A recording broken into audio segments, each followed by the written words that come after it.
ils viennent en se disant, quand je serai là seulement, en marchant, les Blancs vont m'appeler, les Canadiens vont m'appeler, je vais travailler.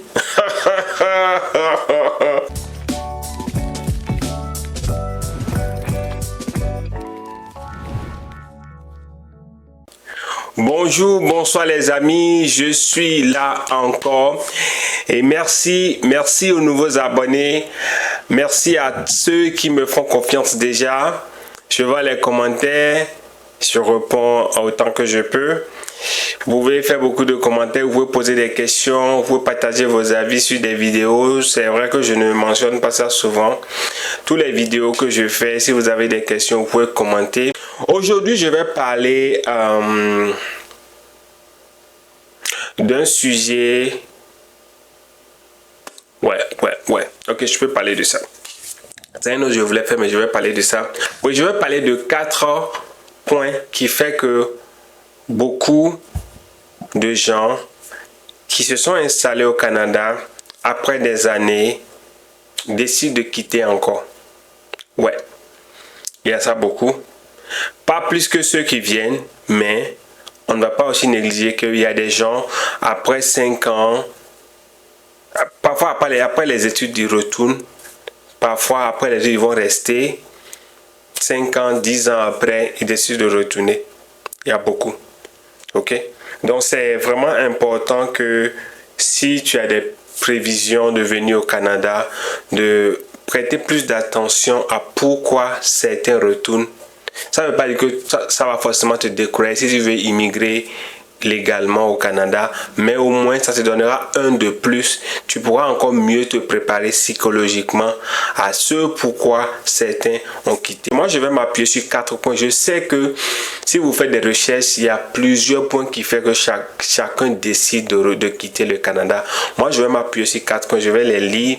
Le premier point, c'est l'opportunité d'emploi au Canada. Ok. Deuxième point, c'est les conditions climatiques. Troisième point, coût de la vie. Et le quatrième point, l'intégration et les discriminations. Donc, vous pouvez avoir dans vos recherches, vous pouvez voir plusieurs conditions, mais vous allez voir que ces 4 là que j'ai cités sont toujours parmi c'est toujours dans les raisons pour lesquelles les gens décident de quitter au fait. Ok? Merci à Dovis. Dovis, c'est une compagnie de bricolage à Montréal ici. C'est le temps de déménagement où c'est le moment où beaucoup viennent. C'est l'été. Si vous êtes là, vous avez besoin de quelqu'un pour assembler vos meubles Ikea, Amazon, Wayfair, tout ce qui est assemblage, c'est Dovis, il faut appeler. Ils assemblent tout. Les rideaux, ils les fixent, les peintures, nettoyage intérieur et extérieur, ils sont là pour ces genres de jobs. Ok, téléchargez leur application dans les Play Store, installez, inscrivez-vous, allez dans les catégories, choisissez ce qui vous intéresse, regardez autour de vous, vous pouvez directement faire la réservation. Ok, merci de les suivre aussi sur les réseaux sociaux, c'est Dovix, D-O-V-I-X. Ok, et leur site web c'est juste dovix.ca, vous allez avoir tellement d'informations sur eux. Merci de les suivre sur les réseaux sociaux. Donc, les 4 points qu'on va aborder aujourd'hui, pourquoi les gens, beaucoup décident de retourner du Canada, de quitter le Canada, de retourner aller dans leur pays ou ailleurs. La première raison,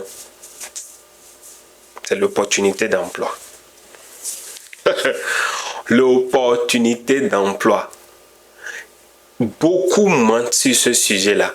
Oh non, quand tu vas là-bas, même si c'est la rue, je vais aller balayer pour avoir l'argent. Même si c'est les WC, je vais aller nettoyer pour gagner l'argent. Mais quand tu vas venir ici, tu vas chercher les WC là, tu ne vas même pas trouver. Désolé à ceux qui mangent. Tu vas venir ici, ce que tu veux faire, c'est dire, tu ne trouveras rien à faire. Les boulots là, ça ne court pas la rue. Et même si ça court la rue, c'est un système qui est contrôlé. Beaucoup de ceux qui viennent, on a en tête surtout l'Afrique et l'Asie, les Indiens, les Africains. c'est-à-dire, comme il y a beaucoup de certaines libertés qu'il y a dans nos pays, ils viennent en se disant, quand je serai là seulement, en marchant, les Blancs vont m'appeler, les Canadiens vont m'appeler, je vais travailler.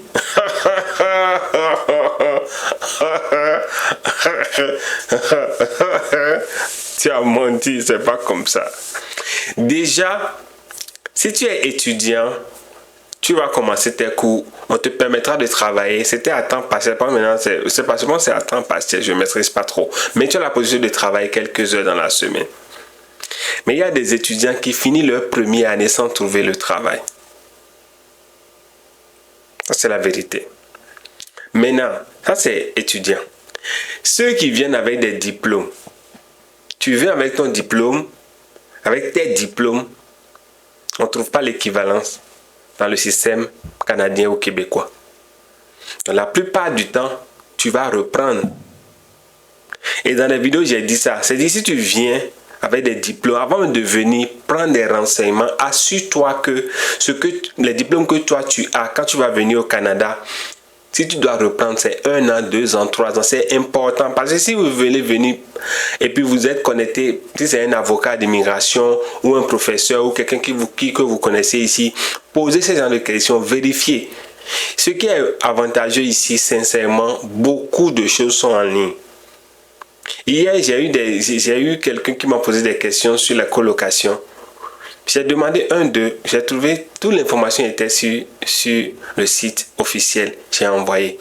Donc, faites des recherches. Ne soyez pas paresseux et écoutez simplement les sans-abri qui vous parlent, qui veulent vous bouffer ici pour dire oh, il n'y a pas de il y a faux, il vient seulement. Parce que quand tu ne vas pas postuler à travers lui, il va te bouffer un peu. Ne suivez pas cela. Cherchez l'information. Donc, quand tu viens ici, étudiant, tu as l'opportunité de travailler quand tu étudies. Mais je peux te garantir, tu ne trouveras pas facilement. Tu vas postuler, mais tu es déjà en compétition avec toute la jeunesse québécoise, la jeunesse canadienne. Ici, déjà à 16 ans, les jeunes travaillent à temps partiel. Donc, les petits boulots McDo, tout ça, c'est eux qui vont croquer ça d'abord. C'est pas toi le vieux qui vient, ils vont croquer ça. Donc tu es en compétition avec eux. Et quand tu envoies tes dossiers, un Canadien, un Québécois, plus toi, il y a de fortes chances que lui passe parce qu'il est chez lui, l'employeur c'est un Canadien. Donc beaucoup d'étudiants viennent ici, ils ne trouvent pas ça facilement. J'ai des témoignages et je travaille sur des vidéos que je vais montrer. C'est des gens qui vont témoigner ce qu'ils pensaient et ce qu'ils sont en train de vivre. Ok, donc tu viens aussi avec tes diplômes, il y a de fortes chances que on ne trouve pas l'équivalent, tu reprends. Donc quand certains traversent ça, ils vont voir parfois qu'ils ont perdu du temps. Et ça peut amener des gens, en vivant tout ça, à décider après, ou certains viennent, 1, 2, ils retournent encore. Donc, l'opportunité d'emploi, c'est clair que ce n'est pas dans la rue. C'est parfois difficile. Il faut s'armer de force, de courage. Et beaucoup ici ne disent pas la vérité. Quand ils veulent parler à leurs frères et sœurs en Afrique ou ailleurs, ils ne disent pas la vérité. Donc, beaucoup quittent à cause des opportunités d'emploi qu'ils ne trouvent pas facilement. Tu vas déposer ton CV 6 mois, 1 an, tu n'as trouvé nulle part. C'est pas en Afrique où tu appelles un tonton qui est en haut là-bas qui va t'aider. Jamais. Ok? Deuxième point qui fait que les gens quittent beaucoup, c'est les conditions climatiques. Ça cogne. Ça cogne. Moins 18, moins 20. Quand on parle de moins 10, allez vérifier combien le congélateur reste vient à combien de degrés, moins combien, et puis l'eau est glacée. Allez chercher. Mais je peux vous dire que on peut taper moins 20, moins 25 en hiver au Canada. Sérieux. Et quand on dit l'hiver au Canada, c'est 3 ou 4 mois là. Ces 3 ou 4 mois, c'est un budget. Si tu n'achètes pas les vrais manteaux, tu ne sors pas. Ça fait que si tu n'es pas quelqu'un, tu aimes déjà le froid. Ah, mon frère, tu peux vraiment décider de retourner tôt ou tard. Moi, j'aime déjà ça.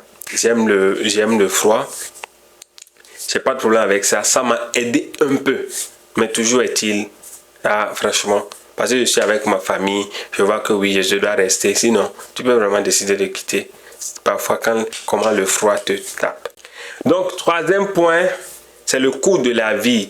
La vie coûte cher au Canada, à Montréal particulièrement. Montréal, Toronto, Vancouver, les grandes villes du Canada, la vie coûte cher et très cher. Tu vas gagner 5 000 $ le mois. Tu convertis en CFA, ça te fait 2 000, 1 million. Tu es à combien? 2 millions de francs, 3 millions de francs. Mon frère, ma soeur. Si tu veux rester dans une maison, dans un appartement confortable, à certains standings, tu vas te retrouver à 2 000, 2 500 le mois. Donc, l'argent que tu gagnes, tu penses dans ta tête en CFA, tu as gagné beaucoup. Ça va partir comme la poussière, simple. La vie coûte très cher. Même c'est-à-dire ceux qui sont ici, c'est-à-dire, on vit ça. La vie coûte cher. Donc, psychologiquement et dans la poche, il faut te préparer. Ne fais pas, c'est-à-dire l'erreur que beaucoup font, c'est que ok, je vais venir avec le peu, ok, et je vais travailler ici pour financer le reste. Erreur, big mistake. Si tu fais ça, je vais parler de fond. Ablomo, we go to naba. Andouia. Si tu fais ça, ça va chauffer pour toi parce que rien n'est garanti. Rien n'est garanti que c'est quand tu vas venir dans un système où la vie coûte déjà cher que tu vas réussir à gagner pour financer le reste de tes besoins. Non. Donc, quatrième point, l'intégration et les discriminations. L'intégration, c'est un gros défi pour surtout les Africains. L'intégration, c'est un gros défi parce que en Afrique, il y a cette fraternité. J'ai parlé de ça dans une de mes vidéos. Il y a cette fraternité. On connaît les voisins. Il y a beaucoup de choses. Quand tu viens ici, tu n'as pas ça. C'est pour dire, l'intégration est très difficile. Le système ici est contraire à ce qu'on connaît en Afrique. La fraternité qu'on a en Afrique, ce n'est pas le cas. Donc ça dérange l'intégration. Certains disent, oh, ok, quand tu vas venir, ah oui, tu vas rencontrer une blanche, et puis c'est... Pourriture, tu es mort, tu es mort dans le film. Tu es mort dans le film, c'est pas dans la rue, tu cours, tu vois, ou quand les blancs te voient, oh, c'est pas ça, c'est pas ça. Tout est organisé ici. Tu regardes trop une femme, même dans la rue, bien qu'elle elle s'est habillée sexy, tu peux te créer des problèmes. En Afrique, on va à la plage, les soirées, les boîtes de nuit, aller, on teste les opportunités. Ici, là, les gars sont en train de calculer. Tu fais erreur, là, tu te retrouves à la police après. Donc tout ça là fait que l'intégration n'est pas du tout facile. Maintenant la langue, particulièrement si tu veux venir au Québec, le français est très important. Si tu es anglophone, bon, la vidéo c'est pas pour les anglophones ce que je fais, mais si tu es anglophone et puis tu retrouves, déjà c'est difficile pour toi de venir au Canada, au Québec. Donc déjà la langue. Et le français québécois n'est pas comme le français de la France. Hein. Donc, il faut vraiment... L'intégration est très importante. Donc, ça fait que parfois, quand tu viens, c'est dans les débuts, 6 mois, 1 an, tu peux ne pas avoir certaines pauses québécoises parce que leur français est différent. Allez faire des recherches pour voir comment les tonations, les prononciations, les termes du français québécois est différent. Donc, tout ça là joue quand on parle de l'intégration. Les discriminations, oui. Oui, moi j'en ai eu. Il y avait une dame qui avait commandé le kit de bricolage de Dovix et je partais livrer. Donc avant de partir, j'ai parlé, vous voulez payer comment? Elle a dit, est-ce qu'elle peut payer par carte? Oui, elle veut payer. On a tous les moyens de paiement. Paf, papa, je suis allé, ding dong, j'ai sonné. Voici le kit. Quand elle m'a vu, noir comme ça, je sors la machine pour payer. C'était $85 plus taxe. Elle a dit non, elle ne veut pas payer dessus. Oh! Ah, ok. Elle a commencé à chercher l'argent, elle a fouillé toute sa maison pour me trouver, je pense, $85. En tout cas, le montant qui était sur la facture. J'ai dit de payer, je vais partir. Elle a fouillé. Il manquait même une pièce. J'ai dit, il faut que tout soit prêt. En tout cas, elle a appelé, elle a fait tout ça. Elle m'a remis mon argent en cash. J'ai pris. Je suis parti. Je pouvais porter plainte, je pouvais faire des choses. Mais j'ai dit non. Pour moi, ce n'est pas nécessaire. Parce que je ne connais pas son histoire. Je ne sais pas si elle a été scammée par des Africains. Je ne sais pas quelle est son histoire avec les Africains. Mais elle a le droit. C'est ce que moi je me suis dit. Je n'ai pas vu que c'est nécessaire d'aller loin. Mais le point que je veux faire, c'est que ça, c'est moi. Parce que psychologiquement, j'ai été préparé déjà à ça. Je savais que c'est des trucs comme ça qui peut arriver. Psychologiquement, j'étais préparé à ça. C'est pas que en route on m'a insulté, on m'a donné des noms. Non, c'est juste que l'action n'était pas appropriée parce qu'elle était d'accord à utiliser sa carte. Parce que je suis noir, elle a refusé. Je pouvais gratter, trouver des problèmes là. Moi, j'ai laissé passer. Et beaucoup subissent ça, sérieusement. Ok? Et ça, c'est pas parce que tu en es noir. Même d'autres comme les Chinois, les Indiens, tout le monde vit ça.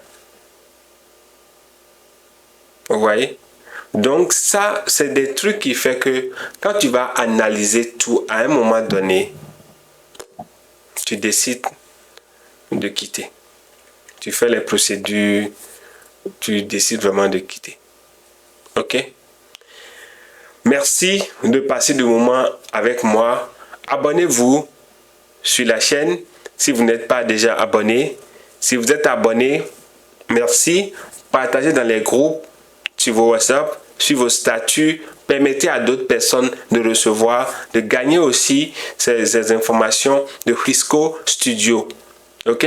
Merci beaucoup et à la prochaine.